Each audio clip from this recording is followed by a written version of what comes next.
എങ്ങനെയുണ്ട് ഡ്രാമ? അടിപൊളിയോ? നേരത്തെ നമ്മളൊരു വീഡിയോ എടുത്തേ, പക്ഷെ ആ വീഡിയോയിൽ ഞാനേ നടന്നില്ലേ, പക്ഷെ അത് കൊള്ളൂല. ശരിയല്ലല്ലോ. കോള് last few days of our internship. അങ്ങനെ പറഞ്ഞാൽ 2 വീക്ക് രണ്ടാമത്തെ വീക്കിൽ ഒന്നര ആഴ്ചയും കൂടെ കഴിഞ്ഞപ്പോൾ രണ്ടാമത്തെ വീക്കിലും രണ്ടാമത്തെ വീക്കിലും പോകും. അടുത്ത സാറ്റർഡേ അല്ലാത്ത അതിൻ്റെ അടുത്ത സാറ്റർഡേ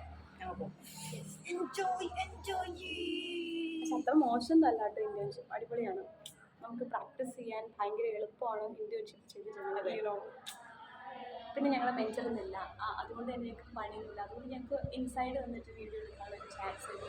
ഞങ്ങൾക്ക് എടുത്താൽ ഹോസ്പിറ്റലിൽ ഒരു ടൂർ വേണോ? വേണ്ടല്ലേ? വേണ്ടെങ്കിൽ വേണ്ട. ദെൻ എൻ്റെ ഫ്രണ്ടിലെ പള്ളിയിൽ അയ്യോ, ഇതില് ബാക്കിലേക്ക് പോണ ക്യാമറ ഏതാണ്? ബാക്കിലാക്കണ്ട ക്യാമറ ഉടുപ്പിട്ടൊരു പെണ്ണും ഞാൻ കണ്ടോ? ബാക്ക് ക്യാമറ സാരില്ല, വേണ്ട, നമുക്ക് നമ്മൾ തന്നെ കാണിക്കാം. ഞാൻ പറഞ്ഞത് വിശ്വസിച്ചു. അതിൻ്റെ കല്യാണം ഉണ്ട്, കുറെ ആൾക്കാരുണ്ട്, കുറെ വെഹിക്കിൾസ്. ഞങ്ങൾ പറഞ്ഞ വിശ്വസിച്ചാൽ മതി. നീല വെള്ള വെഹിക്കിൾസ് ആണ് കൂടുതലുള്ളത്. വൈറ്റ് അങ്ങനെ വായ നോക്കിയൊക്കെയാണ് ബിരിയാണി കിട്ടുന്നത്. ബാക്കി വേറെ കുറെ ലോറി ഒക്കെ ഉണ്ട്. എന്തിനും ലോറി ഒക്കെ കല്യാണത്തിന് നാടകപ്പെരയാണോ തോന്നുന്നുണ്ട്. എനിക്ക് അറിയില്ലടാ. ഈ സഞ്ചരിക്കുന്ന നാടക വെഹിക്കിൾ അതായിരിക്കും. ഭാഗ്യം ഉണ്ടെങ്കിൽ അവിടുന്ന് ബാക്കി ചോറ് ഞങ്ങൾക്ക് കിട്ടും രാത്രിയിൽ.